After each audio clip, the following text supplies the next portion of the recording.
In this video, we will be discussing mental health as it pertains to the soul development. We are simply sharing our experience, and this is not to be considered a replacement for medical advice.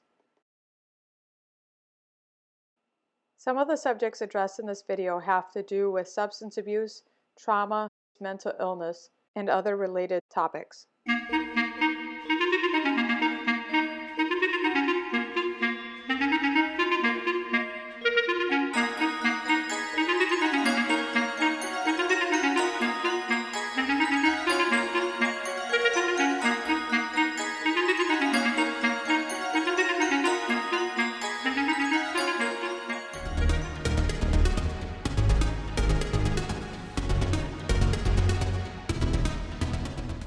Recording in progress. Okay. All right. Perfect. With that being said, do either one of you, Andrea or Marta, want to speak first? I don't mind. Yeah, me? Okay. Yeah. I nominated you.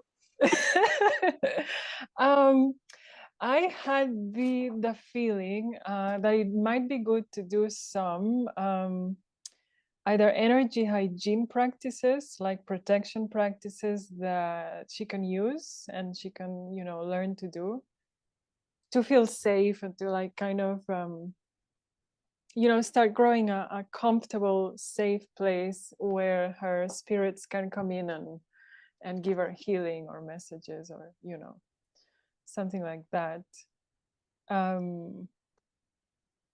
So yeah, I thought energy hygiene, protection, and maybe teach her how to do an ancestor altar practice. I have three options, so I'll let you choose. See what resonates more. One was just a meditation, which is like, it's quite simple. It's just energy hygiene. So like grounding, releasing, dirty stuff, debris, and filling up with sun energy to have like a regular way of renewing your field. That's one thing. Number two would be to work with a rune, Algiz, which for me is really, I just really love that. It's just really powerful for protection anytime with any situation. I do that and I'm good. So I thought that that was a good thing to offer. And number three would be to explain how to have an ancestral altar and connect to the power of the ancestors, which is, I think it's also a very, very powerful thing to do. And it just brings you so much goodness. So which one of those three shall we go for? I don't know. I was very kind of drawn to the ancestor one for her. I feel like this is a generational thing. I feel like it is something that I see it going back generation to generation. I also feel like there has been some there's spiritual gifts that go further back in the family, but there's also a suppression. There's a cloud over, when they show me a cloud over something, it's something that it wasn't safe. So it wasn't safe to be a witch. It wasn't safe to be intuitive. It wasn't safe, whether that is external or internal, right? And so, or people down the line not attaching to their gifts because of religious belief systems, or we were killed because of it. So that's what I feel like for her, the ancestral, but maybe breaking that down for her too, to help her understand what that means. I'm not really certain where she is in her understanding. I also feel like being 18, she is just coming out of that, that it's, I will call it a protection bubble for lack of better word, but it can also be feel like a prison too, because we're not allowed to express ourselves. And I know once you hit 18, you break out of your parents' belief systems. That's part of the spiritual progression of your own destiny or your own attunement to your soul path. So maybe I'm not certain where she's at in that understanding, or if it even feels like spiritual gifts for her, more so than mental illness. And I think that's key too, to helping understand that my brain's not broken. I have other gifts or other things that most people don't tap into. And I've seen that be a mental blockage or an attachment for people too. Yeah, that makes sense. Yeah. I think you're right. When you said the thing about the generational curses, my spirits really buzzed me, and they said, yeah, she does have a lot of work to do with the ancestors, and they're gonna help her with that. So by working with them, you can heal the unhealed ones, and you can bring your gifts, to the next level. So I got a big yes. Good. All right. Okay. All right. So I'll tell her how to do that. I'll try to speak from my heart rather than be very blah blah blah. So it probably works better. Okay. So why would she wanna do this? Because the ancestors are people in your bloodlines, and we're talking about the well ancestors, the healed ones, when we're talking about working with them. And those people, they want the best for you. They want you to succeed. They want you to make the most of your life, to be happy, to not be scared, to really go for the thing that you want to do. Their message is usually just go for it. We'll support you. You can do it with our support.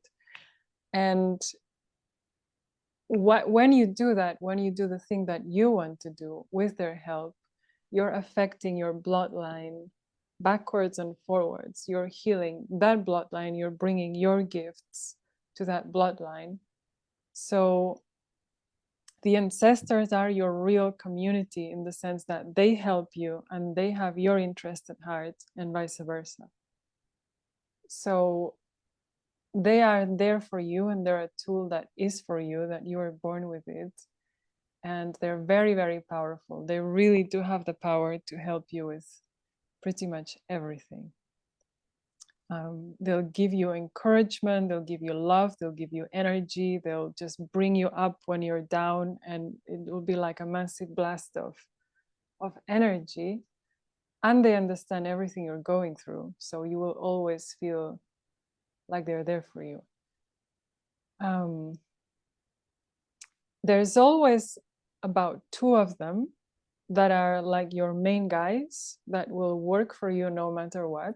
They'll help you no matter what. And then there's a much bigger team of them, which will come in specific occasions. And let's just say that they really like offerings, and they really like a kind of relationship that's reciprocal. So they really, really, it pays to keep them happy. And every single culture in the world that's indigenous has had an ancestral practice, because they all know that if you keep them happy and you have a good relationship with them, you have a lot of power, and they'll do everything they can to just so that you can kind of explode into your life, like make the most of it. So how do we do it? I would suggest to have an altar, which doesn't need to be anything. I would say just a table, maybe with a cloth, whatever, a candle. And that should be like your private space with them, where you go and you sit, and it really pays to sit there and just don't think about anything, just be with them. And give offerings. It's really good to give offerings. And offerings should be done with love and care. Like, it's not just about dumping stuff in there and go, there you go. I mean, that's valid too, but they really, the energy really counts. If you do it mindfully with heart, it counts a lot more. And then just say whatever you want to say. Just ask for any help that you want to ask. Anything. Just talk to them. Say whatever you need. Speak your worries, your needs, your desires, whatever's going on. You can tell them. And you can always ask for help. You're meant to ask for help. They don't, spirits don't necessarily know what you're going through. They might think that some difficulty that you're going through is fine because you chose to go through stuff. So they might think it's all good, and you might think, well, fuck you, I need help. You know? Mm-hmm. So you really need to ask for what you want when you want it, and they will respond. It's very important. They don't know exactly what it's like to be in a body. To connect with them, it's important to raise your frequency, because the ancestors are in ancestor, and it's difficult for them to come down into this dense and painful place. So I would suggest, okay, this is my suggestion of a practice. Set up the altar, put some offerings, and then when you're going to connect with them, put on some music and dance and be happy and get all high if you like dancing. And then you'll feel them. Then they'll be able to talk to you, and you'll be able to feel their energy, and things will happen. It's very important to do something that raises your frequency to meet them. And that's it. And then just see what you feel, see what they say. They might give you healing. They might give you inspiration, insights. And if you make a regular practice of that, it will really change things. It will just fill your life with energy and hope and good things happening. Yeah, I would suggest that. And then anytime that you really need help, wherever you are, anywhere you are, if you really concentrate on really ask your ancestors, please, please, please, I need help with that. Do that and see what happens. I don't know, is that clear enough? I love your depiction of that. I feel like also too, like what I kept getting is, and this is no disregard, but if I go back to the beginning of my spiritual awakening, I was clueless. And I felt like everything was happening to me, opposed for me. Like I couldn't get past that why, right? Mm. That big why.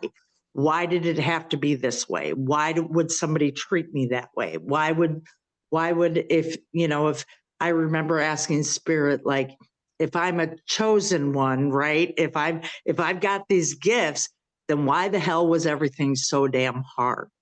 And that, I think when we are walking into this path, there's still a level of victimhood connected, especially when we have abuse as a child, because we were victimized, right? And most of the time, our victimhood is learned from the person abusing us. Yeah. And so that whole understanding of why can be a hamster wheel, and it can also be an obsessive thought. And so I kept feeling like I needed to talk about like the giving the why the less value, opposed to, it's kind of like radical acceptance, or acceptance doesn't mean we like it. It means this is what I have. This is the product of what happened. I don't I can't always understand why people do what they do, but understanding that I'm not the reason they did it. And understanding that the soul contract, like we do choose the families, the parents, the generational trauma, we choose all that as a spirit being, not understanding what the immense pain that comes with being a human in those things, and that it's for us to break out of those cycles or break out of those belief systems. That can be hard to wrap your head around, especially just coming out of adolescence, right? Like, if you would have told me that at 18, I would have been like, bullshit, because, you know, you couldn't have told me shit at 18. I knew everything. I know less at 50 than I do at 18. And, but knowing, I think learning and practicing that I'm not the problem. I am not the reason why people treat me this way. I'm the mirror that makes people look at parts of themselves that they could neither achieve, don't understand, or have fear of being. And so when you're that mirror, or you're that empath, or you're that black sheep of the family, you're going to piss people off on a level there's no comprehension or understanding. And that might just be pure existence. That just might be your light that you naturally hold. So understanding that your light is going to illuminate the dark areas of another soul, and that, especially if they have authority over you and a lack of emotional intelligence, that's going to become their mission to keep you down. And they might not even be conscious of the why. So the why is irrelevant. Conscious, yeah. Yeah, it's irrelevant. They're not able to control the shitty words or the physical or the physical abuse, because they're not the problem. They're so fixated on you being the problem. So trying to have an intelligent, healing conversation with somebody like that, you can't. You can't. Sometimes you have to walk away. Sometimes you have to disconnect the energy. Sometimes you have to remind yourself that you're not the problem.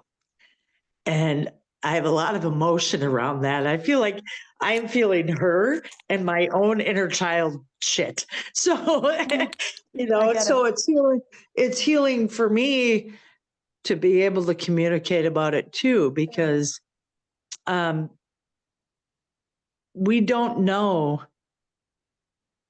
We haven't had at 18, we haven't had the life experiences to have the comprehension, even as an old soul, because I'm an old soul and I always have been, but I still didn't have the comprehension of the magnitude that I embodied at that age. Does that make sense? Yeah. I don't know. Am I talking in circles, or is this making sense? No, it makes total sense. Yeah. I just wanted to add one other thing that when I asked Spirit how to heal my inner child wounds, the explanation that I got was they showed me what happens every time there's a trauma.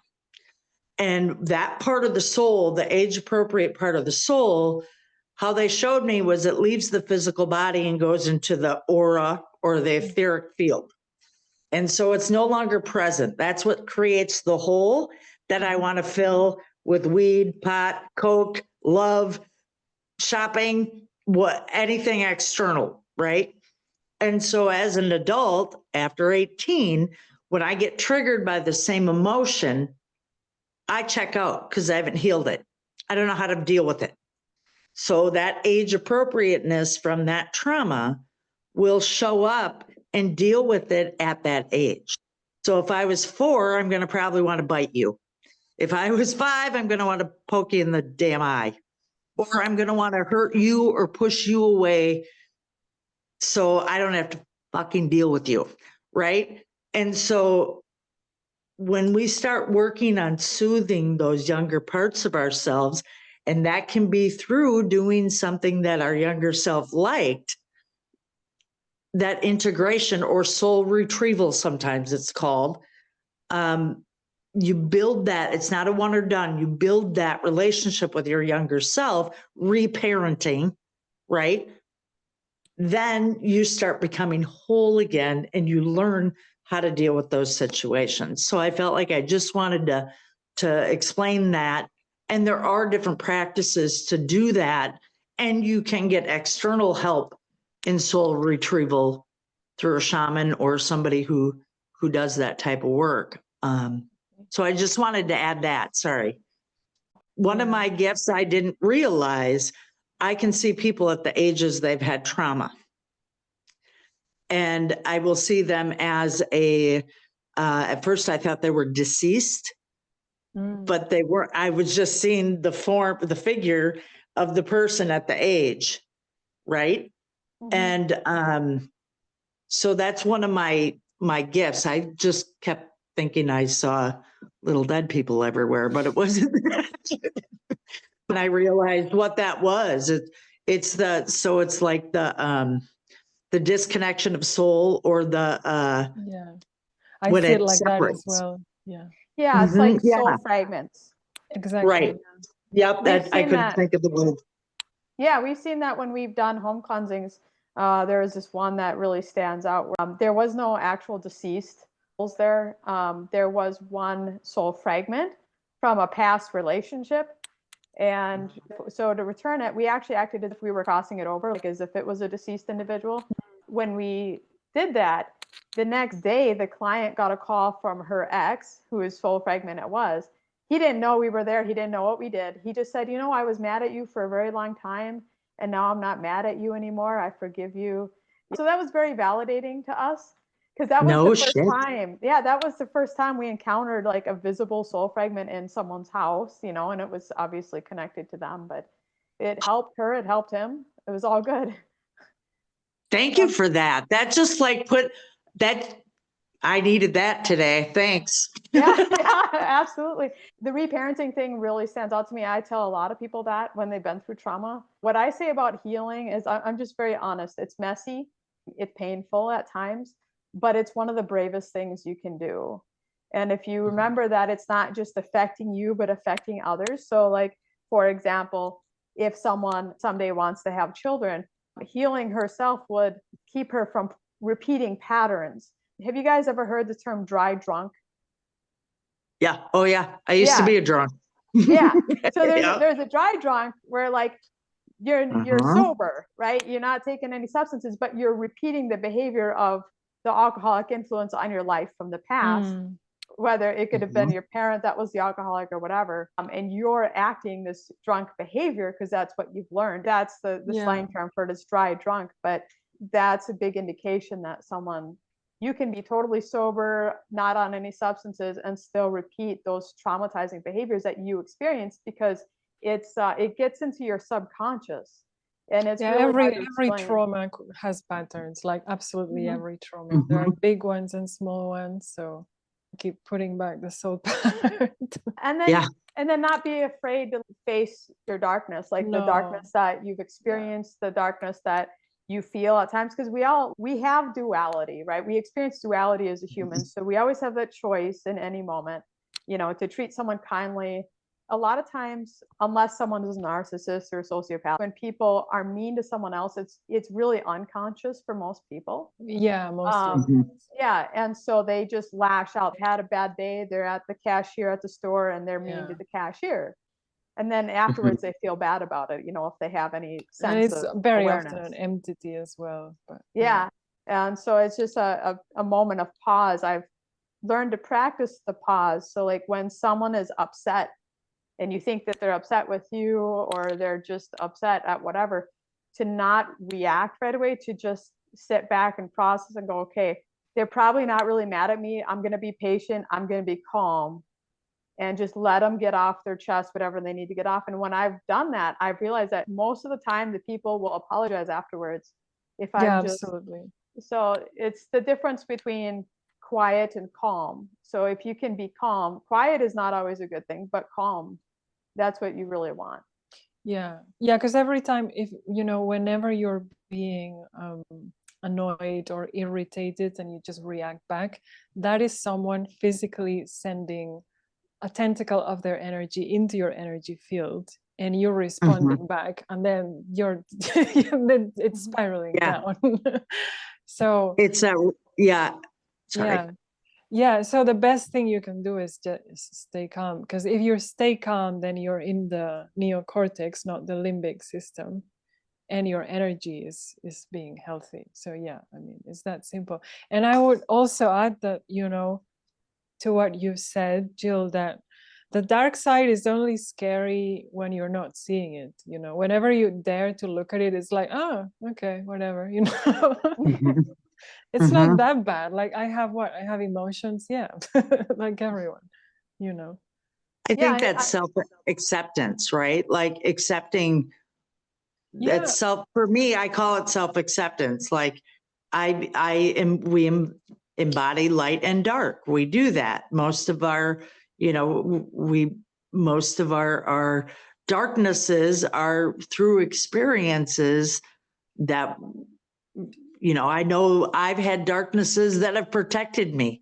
And if I didn't have that darkness come out in that time, God knows where I would be, you know? So it's not a matter, it's only good or bad if we label it, right? Like, so giving ourselves permission to not be perfect or not deal with everything perfectly. I think that's huge too. And, you know, being a Capricorn, I do everything perfectly, right? Like, so so it's me. I know for me, I really have to consciously accept my darknesses or when I'm an asshole or whatever that is, and give myself a little bit of love and grace in that. And I like too, like what you were talking about, like listening to respond instead of react. That's something I have to remind myself to do, because you know, my little girl inside wants to react, you know? So I love this conversation. Everyone is your teacher and everyone is your student. We're all learning all the time. No one knows everything. Marta said earlier about having a consistent practice really helps. Have it an unconditional practice. So no matter the time of day, no matter how early, how late, how tired, how happy, how sad you are, getting into a routine of if it's just simply a matter of gratitude. And as hard as life is, there's one thing at least every day that you can find to be grateful for. In the Western world, we take for granted. We have food on our table pretty much whenever, right? We can do that. Other countries, that's not the case. People may go days without eating because food is scarce, they can't afford it, whatever.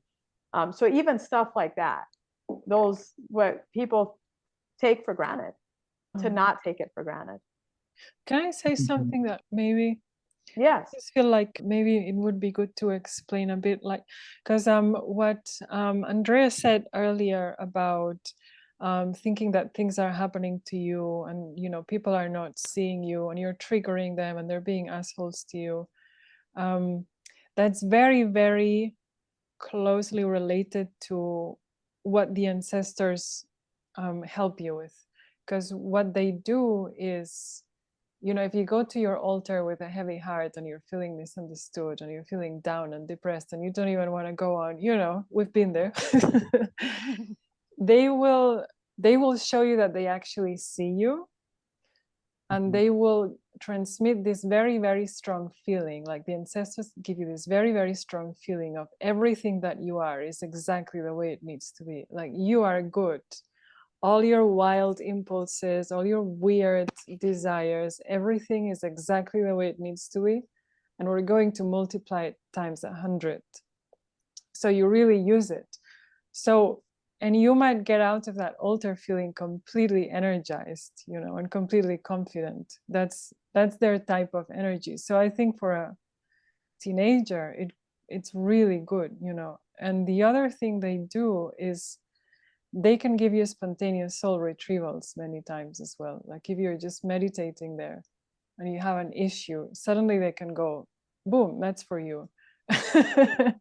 And they give you a soul part that you happen to need at that time. So it's really powerful, you know. I would say it gives you a lot of confidence and a lot of like assurance in your path. Something that, I wanted to say that just to explain how it feels a bit. Stuff. My life was saved by horses and music.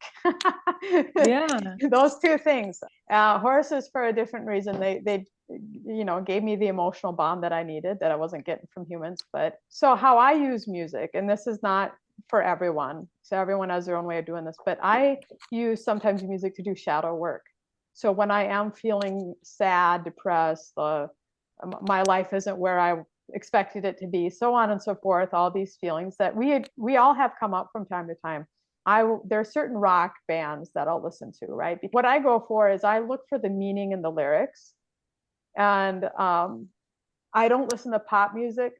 It does not resonate with my soul. It doesn't help me to do any of that. But the rock music helped me to remember that other people have been through the same feelings, as opposed to trying to listen to overly positive music when I was already depressed. Because if I had done that, right, this overly happy, positive music when I was depressed, then I would have just been like, oh, I'm not happy.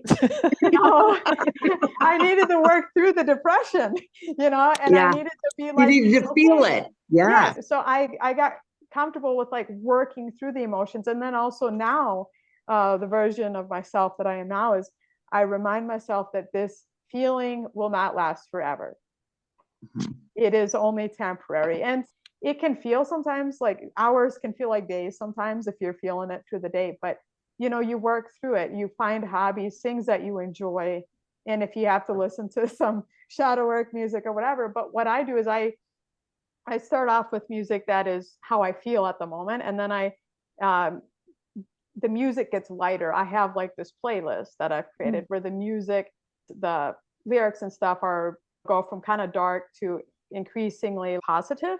So I'm kind of weaning myself out of it as opposed to jolting myself with this overly positive stuff when I'm not in the mood for it. So that's helped me, but that's not for everyone, because for some people, I will say this, for some people listening to say that kind of music if you're depressed might make you more depressed. So you have to understand how your mind works and how your emotions, how they operate. Is that crazy? I love that. Great. That's great. Yeah. I think music has saved my life as well a few times. Definitely. When you were talking, it reminded me of like when you were talking about like getting yourself out of there, being addicted to nicotine and using cannabis since I was a child. Those are, I don't know the technical terms of what it does to your brain, but I know that that is a coping mechanism to not feel. Especially, it's really prevalent in people who are empaths or feel everything. Like being in AA rooms, I would be like, yep, you're an empath, you're an empath, you know, like I knew because especially when you have these big feelings as a child and not having support in your big feelings, or you want something to cry about, I'll give you something to cry about. Like that's how I grew up. I grew up having to suppress my big emotions because I had parents who couldn't feel their emotions. And when you were talking, like that's allowing yourself to feel, and the attraction to these substances, they become a habit to use to not feel. And so understanding, it wasn't till I understood addiction in a way that I needed to understand, as opposed to around the AA tables or around the NA tables. I always looked at it as a disease. And what I realized was that it is more of it's a coping mechanism. It's a really shitty coping mechanism, but it's a solution that we find. That doesn't mean it's okay. But I think helping understand why we go to these substances is because we ultimately don't want to feel. Feeling is it's too hard. It almost feels like a death sentence, to somebody who has big trauma feels, right? Or big, I guess I felt like that needed to be said, because some people wonder, like, why can't I quit? Why can't I stop myself from doing this? There's a part of you that's trying to find a solution. It's just not a healthy solution. And so finding other solutions to express those big feels can be beneficial to wanting and accepting yourself where you're at. Some days I still smoke cigars, and I'm like, well, this is where I'm at today. It doesn't make me a shitty person. It doesn't make me, but it's a self-abusive pattern.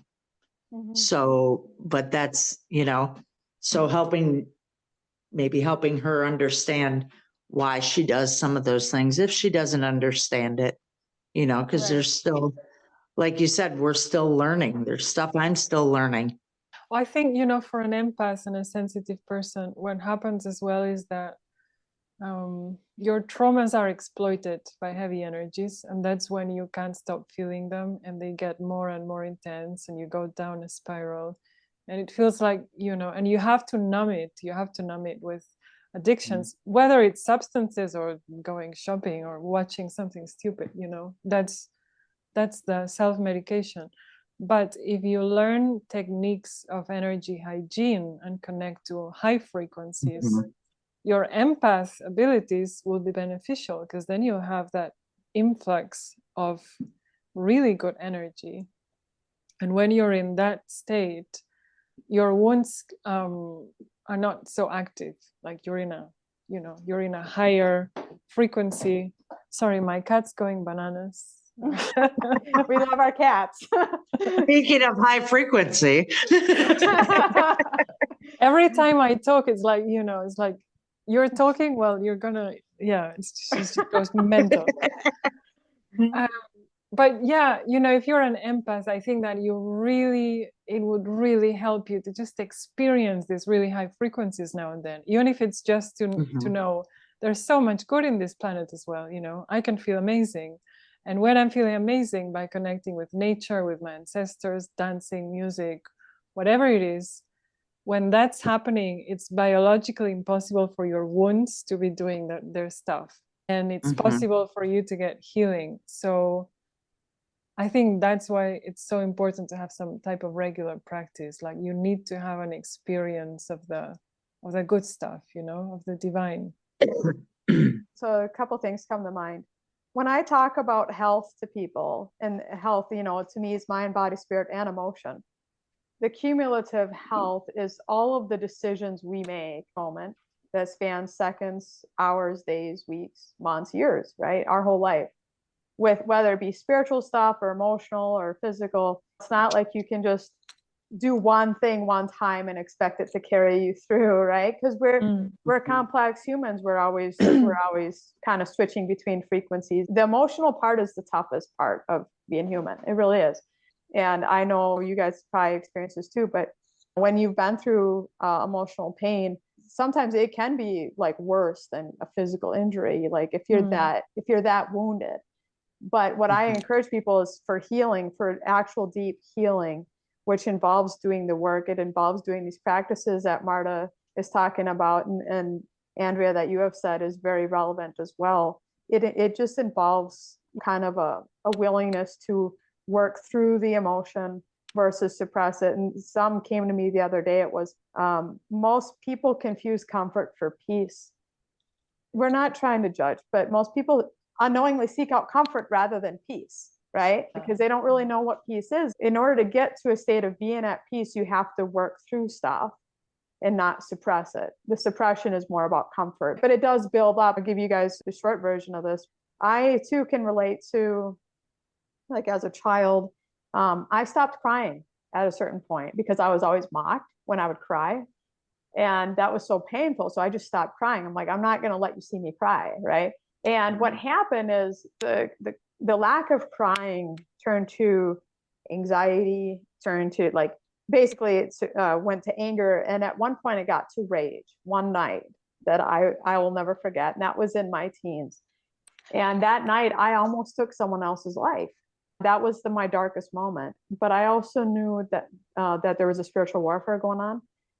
What saved me from doing anything stupid was the love of my horse. That's what spirit was using to kind of keep me sane. By experiencing that night, I saw the result of not processing through my emotions and suppression and suppression and suppression that built up. So avoiding the sadness, avoiding the fear that I was feeling eventually became anger and then rage that one night. So ever since, where I just kind of started reverse engineering that rage, right? What led me to that point of that? And it was towards the aggressor.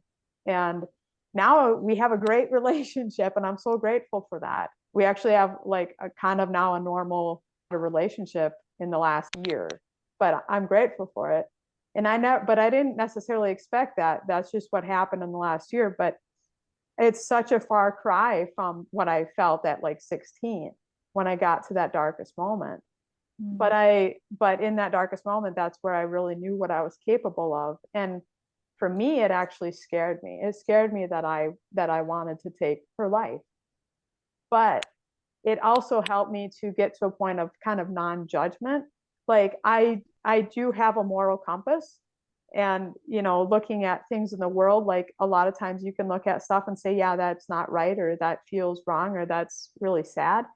But in some regards, I have so much more empathy for people that have done those things. Not all of them did it because they were in immense pain. Some are just psychos. They really, really are. There are some people that are psychopathic, no remorse, and so on and so forth. But there are a lot of people that have been so hurt and so beat down that they get to that point. And I pray for them as much as anyone else, because it's a really terrible place to be, and I would never want to experience that feeling again. As I was listening, I was kind of going across my own story in that too. And that's when I started using. That's when I became an addict and an alcoholic. I started using about 13, and I was just relating my story because I didn't allow myself to get angry because of fear of my capabilities. So I reached out to substances to numb it so I didn't feel anything. And so I just looking at your story and like the differences on how we all deal with things in a different manner, that it's supposed to be that way, right? Like, we're supposed to have those experiences.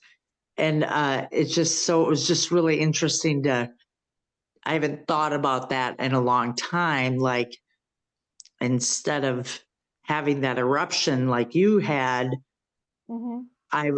it was so common in my family to use drugs and alcohol, right? That's where I went. So I didn't feel a lot of those emotions or that anger or that rage until I was 32 when I got sober.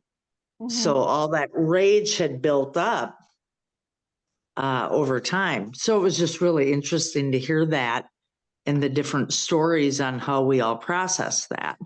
Right. Because I know. Yeah. with substance abuse and stuff, what I've seen is, and I know kind of spirit views it this way too. It is like a slow suicide, self-murder. And people say, oh, I would never take someone else's life. It's like, well, why are you taking your own? Right? You know, like that's what came to me. It's like, well, why are you taking your own then through your destructive choices? Like, life is short enough. With the substance abuse, it's like people think that they're suppressing stuff, they're trying to numb it out, and in a way they're numb with the emotions, but they're taking it out on their body. You're not valuing yourself enough to take care of yourself. And that, I was gonna add to that. When you have all these things happen to where you're not worthy, you have no worth, that is not a conscious choice, right? And it's not a conscious choice because there's nothing like when I got sober, I still couldn't get sober for me. I had to get sober for my kids because I still didn't have the worthiness to do it for myself. Like people would say, you have to get sober for yourself. I couldn't. I didn't have that love and compassion for myself, even at 32, to be able to do that because I didn't have the ability to do the healing in that addiction or in that experience as a child. Does that make sense? Yeah, absolutely. Yeah, I mean, it wasn't there. And that's, and no amount of trying to understand why it was like, I didn't have the capacity. I didn't learn till I was ready to learn. Does that make sense? So I didn't, someone to say, Andrea, why didn't you make a different choice? I didn't even know I had choices. You can't do anything unless you have healed at a soul level. There's just no way. That's why people die from addiction. And they will die from addiction from not even knowing that their lack of self-love is the catalyst. Yeah, because that's a big part of your essence that's outside. Yeah, you just cannot think yourself through it. Doesn't matter how much you try to understand it, you need to get it back. And that wasn't something that, unfortunately, but I also will tell you this, I know that my addiction and my escape techniques from the emotions kept me here. Because I wasn't strong enough to kill myself either, like outright. But it wasn't till later in my life did I understand that. Like I didn't even understand that was the whole process. But I, against other people were like, oh, my addiction would have killed me. There was nobody for me to talk to in the 70s and the 80s in small town Wisconsin about the dead people I was seeing or the aliens I was seeing or the voices I was hearing. You didn't tell people that. You didn't tell people you heard voices. The farm community, like you sure in the hell don't talk about that shit there, So. Right. And that's kind of why I do this youth mentorship thing. And I appreciate you guys doing this call because I had a lot of experiences like you probably both did growing up. My parents were open-minded spiritually. I mean, they would like say, oh, do you think this is haunted and stuff? So it wasn't that they didn't believe in that stuff, even though we were Catholic and all that. It's just that I didn't feel safe enough to talk to them. Yeah, I mean, that's a big one, I think we all have the witch wound and it's a big one. Yeah. And so nowadays, so many more opportunities, whether through books, online videos, us talking, right? Different practitioners that people have access to. And, I'll be the first to say that not all of them are helpful. You have to discern, like there's going to be some you come across that are, well-meaning, but they're not exactly in the right direction, They teach you what you don't want. They teach you what you don't want. They teach you how not to be. Right. But that's valuable too. Yes. That's valuable too. So. Exactly. Yeah. So I very much appreciate everything you guys have shared as you're watching. Wild idea I just had. Would you like to do a little short practice a few minutes with a rune for protection? I just really like Yes. it. Yes. Yeah. I would love that. Okay. I know it sounds like silly, like there's so many protection methods and everybody's saying stuff, but I love this. It's very powerful for me. So I want to bring it to you and to her. Thank you. You're welcome. Thank you. So this is the rune. Mhm. It's called Algiz. I don't know if you guys know it. Mhm. So shall I just start? It's like a few minutes. Yeah, that's fine. Yep. Okay, so we'll do this practice where we're going to kind of install the rune in our back. So like the main stick is on our spine.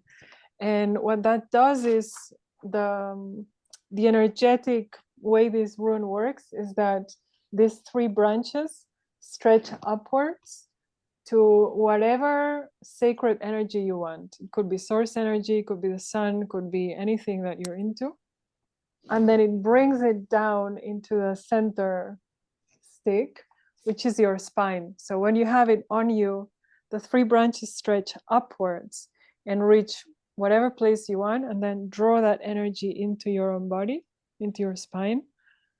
And then once it's in your spine, it starts filling your body and your energy field and pushing everything, all the shit outwards, basically. Okay. Sounds good. Okay. So, yeah, if you want to, we can begin.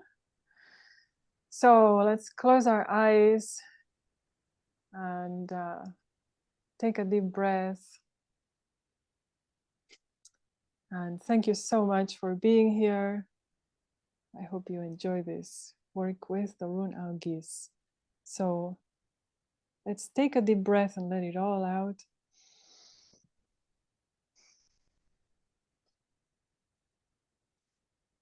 And start feeling how your whole body becomes peaceful and relaxed. And you have no worries. You're just breathing in a peaceful way. All your thoughts from the week and stress just goes out your feet. And put your attention now on the space around you. What's the temperature like in that room? Are there any little sounds?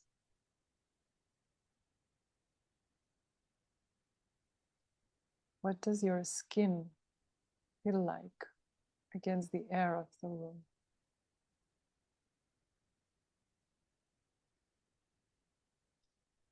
And I want you to imagine now that around you, you visualize all the people, all the places that you frequent in your life. Those places that are just things in your life.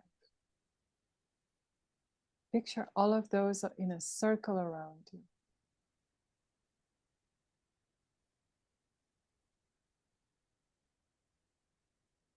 What all of those places and people have in common is that they are all informed by your unique mission, your unique energy signature.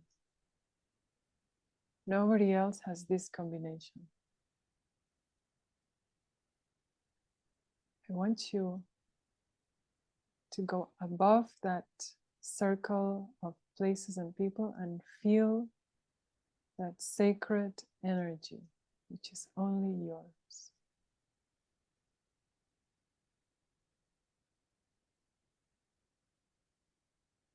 Feel your sacred energy. Make that feeling 5 times bigger. Really get into it.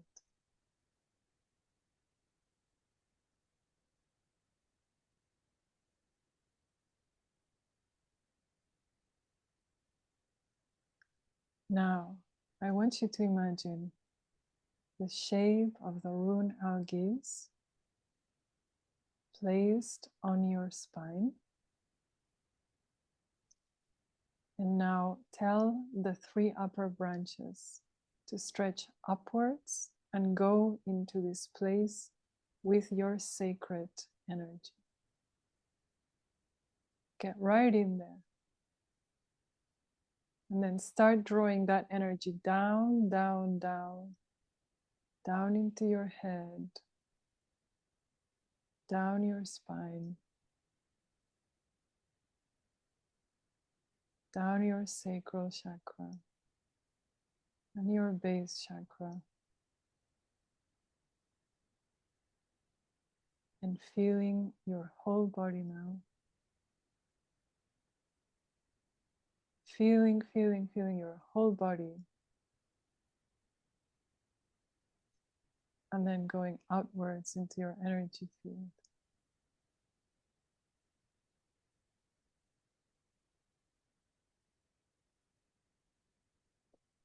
And feel the shape of the rune Algiz. Feel its power. Feel it glowing on your back.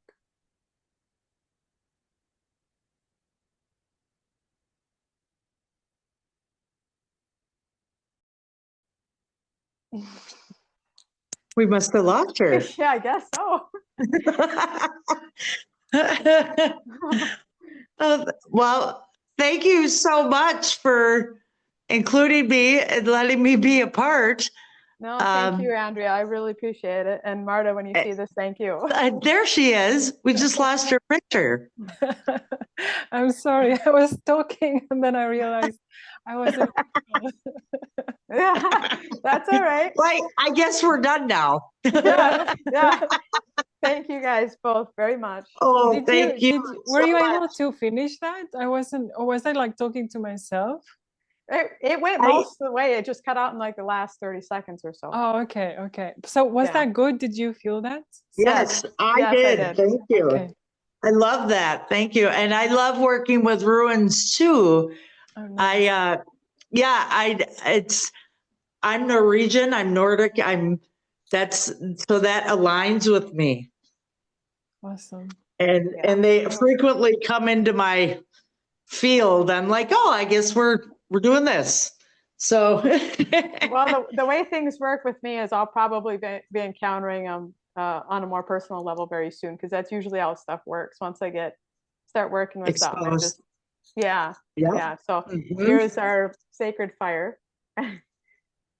One of my elders, he says there's no ceremony without the fire, so I always light a candle. I love that. I'm surrounded by sage I just harvested. Well, some of it's dried, but I have that like all in front of me right now. So, well, thank you. And if you need anything in the future, Marta, it was a pleasure to meet you. Me too, yeah. Thank you, Andrea. Thank you, Marta, very much. Thank you. Thank you. Have a great day.